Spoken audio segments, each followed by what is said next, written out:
पढ़ाई करिए, फिर उसके बाद जाइए।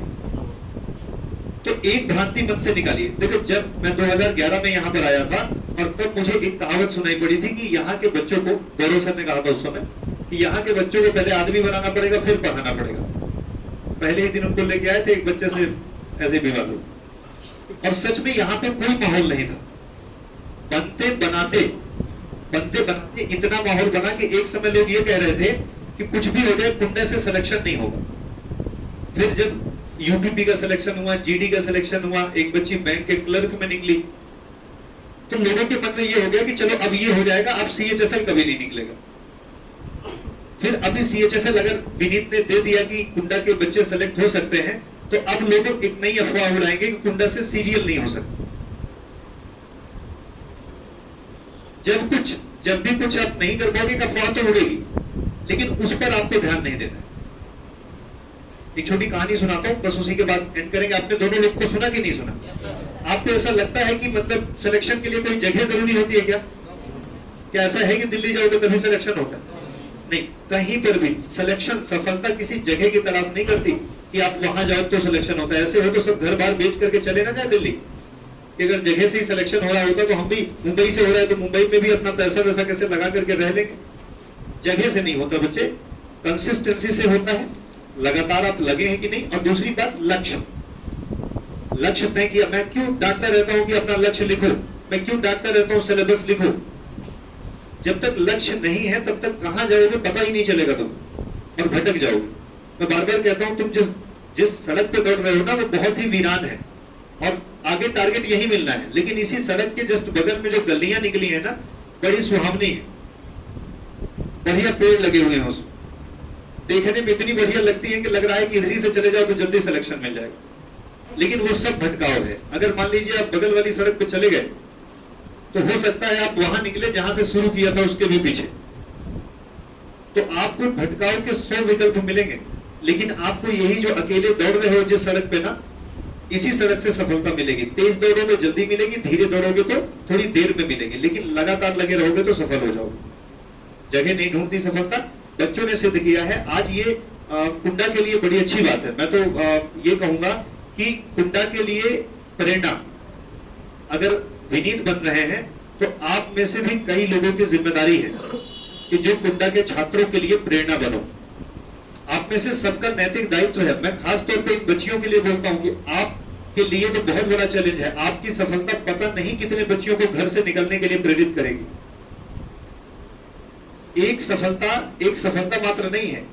इनके गांव में रहने वाले, इनके जैसे पढ़ाई करने वाले कितने बच्चे के मन में यह आशा जग गई होगी कि अब मुझे पढ़ना है, और इन्हीं को देख करके हो सकता है बहुत सारे छात्र ये डिसाइड कर लें कि मुझे चयन होके ही दम लेना है।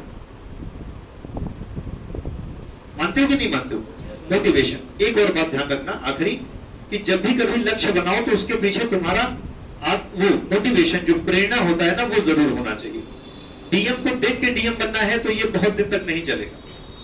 या तो फिर हर दूसरे दिन डीएम देखो, ताकि याद रहे तुम्हें लक्ष्य की, हाँ ठीक है हमें डीएम भी बनना है और ऐसे ही होना है। लेकिन अगर एक बार डीएम देख लिया, 2 महीने तक डीएम दिखा नहीं, तो आपका भी एनसीईआरटी जो खरीद के ले आए थे वो फिर घर पे रखी रहेगी।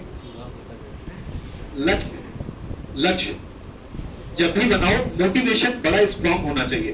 भैया ने कहा नौकरी चाहिए इसलिए नौकरी नहीं मिलेगी। फिर देखो, या तो मजबूरी हो कि घर का हालात ऐसा हो कि नौकरी चाहिए ही, और या तो तुम्हें अपने मन पे कोई चीज हो कि मुझे करके दिखाना है। बहुत आराम से अगर पढ़ोगे तो नौकरी भी आराम से ही आएगी। मैं नहीं कहता नहीं आएगी, देर लगेगा। 2 साल का लक्ष्य 4 साल में पूरा होगा, 6 साल। और एक बात प्रदीप सर ने बहुत बढ़िया कही कि 1-2 साल, ये जिस रास्ते पे कूदे हो ना, यहाँ के लिए 2 साल तो केवल सर्विसिंग है। 1 साल तो केवल ये जानोगे कि सिलेबस क्या होता है, दूसरे साल ये जानोगे कि कमी कहां है, और तब जाके आप भीड़ से हटके कॉम्पिटिटर बन पाओगे। रेस सिलेक्शन की नहीं है बच्चे, जो आप गलत ट्रैक पे भागते हो ना। जैसे कोचिंग में एडमिशन ले लिया, तुरंत एसएससी के कॉम्पिटिटर बन जाते हो कि नहीं अब तो निकल जाएगा, नहीं निकलेगा तो इस बार छोड़ देंगे परीक्षा देना। अरे जब कोचिंग ज्वाइन करते हो ना, तो तुम केवल भीड़ हो। भीड़ से कॉम्पिटिटर बनने का दौर 1 साल का होता है, पूरे सिलेबस को ठीक से पढ़ने का। और जब सिलेबस एक बार पढ़ लेते हैं, सर ऐसा ही है ना, 1 साल पढ़ लेने के बाद ही आप रेस में आते हैं और तब जब आप प्रैक्टिस पेपर का सहारा लेते हैं, आप क्या कहते हैं, लगातार टेस्ट देते रहते हैं, आप लगातार एनालाइज करते हैं कहां गलती रह गई, तब जाकर के आप सिलेक्टेड होते हैं।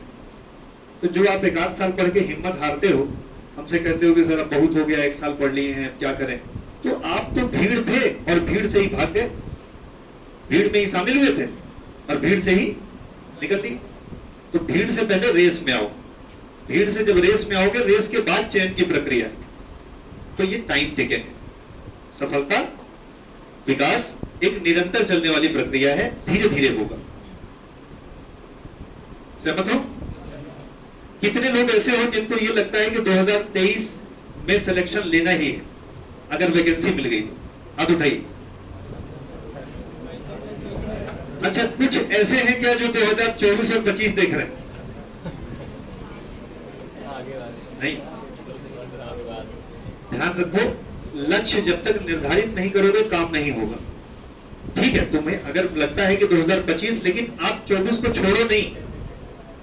सफलता कितनी भी छोटी हो मजेदार होती है, असफलता कितनी भी छोटी हो खराब लगती है। याद रखना, जो आप कहते हो ना सर पहली बार था देखने चले गए थे, क्यों चले गए थे? पहली बार दो तो पूरी मेहनत से दो, 5 नंबर पाओ चलेगा, यू गेट 5 नंबर्स। लेकिन तुम्हें पेपर देने के बाद ये लगे कि हमारी लिमिट इतनी ही थी, हम 6 नहीं पा सकते थे, तो ठीक है। लेकिन अगर पेपर देने के बाद ये महसूस होने लगे यार अगर मेहनत करते तो ना 10 नंबर आ जाता, तो फिर आपने चोरी करी, आपने नहीं पढ़ा था। अपनी पूरी क्षमता लगा दो, फेल हो जाओ चलेगा, क्योंकि जब योग्यता ही नहीं है तो फेल होना ही था। लेकिन अगर परीक्षा देने के बाद ये कयास लग जाए अरे पढ़ा होता तो निकल जाता, तो आपने बेईमानी करी।